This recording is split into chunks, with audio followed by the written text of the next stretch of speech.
பிரியமானவர்களே, இயேசு கிறிஸ்துவின் நாமத்தில் உங்களுக்கு என் அன்பின் வாழ்த்துக்கள்.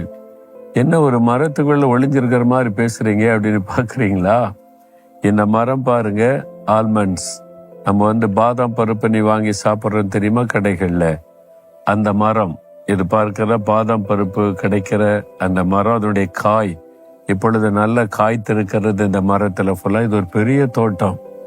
ஏராளமான ஆயிரக்கணக்கான மரம் இருக்கிறது. இங்க நிறைய வயல்வெளி. இது அமெரிக்காவில் கலிபோர்னியா மாகாணத்துல தான் உலகத்திலே 80% இந்த ஆல்மண்ட்ஸ் என்கிற பாதாம் பருப்பு விளைகிறது. அமெரிக்காவில் எங்கேயுமே கிடையாது. கலிபோர்னியாவில் தான் 100க்கு 100 இங்கிருந்து தான் விளைந்து கொண்டு போகப்படுகிறது. இது மார்ச் மாசத்துல அருமையா அந்த மரம் பூக்குமா, அதன் பிறகு காய்த்து பொழுது காயா இருக்கிறது. இன்னும் சில நாளைக்குள்ளே அது முழுமையாக பாதாம் பருப்பு எடுக்கக்கூடிய நிலைமைக்கு வந்துடும். இந்த இடத்தில் நின்று கொண்டு உங்களோட பேசுவது எனக்கு அதிக சந்தோஷம். சரி, இந்த நாள் ஆண்டவர் எனக்கு என்ன வசனம் வைத்திருக்கிறார் என்றால் 91 சங்கீதம் 10வது வசனம். பொல்லாப்பு உனக்கு நேரிடாது, வாதை உன் கூடாரத்தை அணுகாது. தேவன் ஒரு வாக்கு கொடுக்கிறார், என் மகனே மகளே, பொல்லாப்பு உனக்கு நேரிடாது.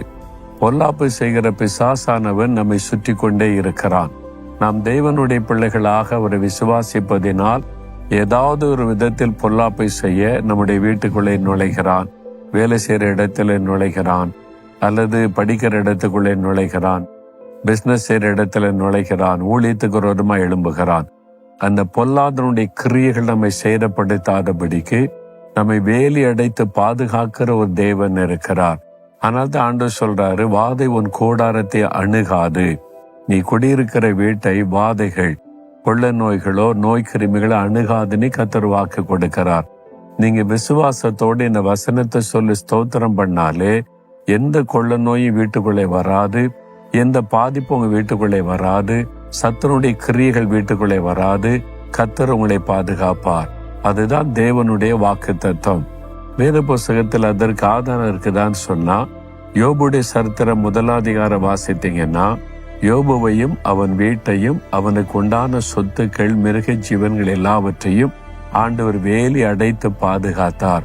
சாத்தானால் உள்ளே நுழைய முடியல, தீங்கு செய்ய முடியல, நஷ்டத்தை அழிவை கொண்டு வர முடியல. வாதை கூடாரத்தை அணுக முடியாதபடி கர்த்தர் பாதுகாத்தார். சாத்தான் ஆண்டவரிடத்தில் இப்ப உத்தரவு வாங்கி கொண்டு வந்ததுனாலதான் அந்த வீட்டுக்குள்ளே நுழைந்து சேதத்தை உண்டாக்க முடிந்தது. மற்றபடி தேவன் பாதுகாக்கும் போது சாத்தானால் உள்ள நுழைய முடியாது.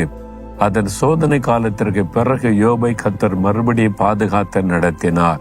இன்றைக்கு அநேக குடும்பத்துல சிலர் சொல்லுவாங்க, நாங்க ஆஸ்பத்திரிக்கு போனதே இல்லை அப்படின்னு சொல்லக்கூடிய பல குடும்பங்கள் இருக்கிறாங்க. ஏன்? தேவன் அவளை பாதுகாக்கிறார். விசுவாசம். நீங்களும் விசுவாசத்தோட எந்த வியாதியும் அணுகாது, வாதை வீட்டுக்குள்ளே வராது, கொள்ள நோய் வராது, பிசாசின் கரையை வராது. கர்த்தர் பாதுகாப்பான்னு இந்த வசனத்தை சொல்லி துதித்து பாருங்க, உங்க வீடு பாதுகாக்கப்பட்டிருக்கும். ஆண்டவரே, உம்முடைய வார்த்தையை நான் விசுவாசிக்கிறேன். வாதையின் கூடாரத்தை அணுகாது, பொல்லாப்பு நேரிடாது, எந்த தீங்கும் அணுகாதபடி எங்களை வேலியடைத்து பாதுகாக்கிற கர்த்தருக்கு ஸ்தோத்திரம், ஸ்தோத்திரம். இயேசுவின் நாமத்தில் ஆமேன், ஆமேன்.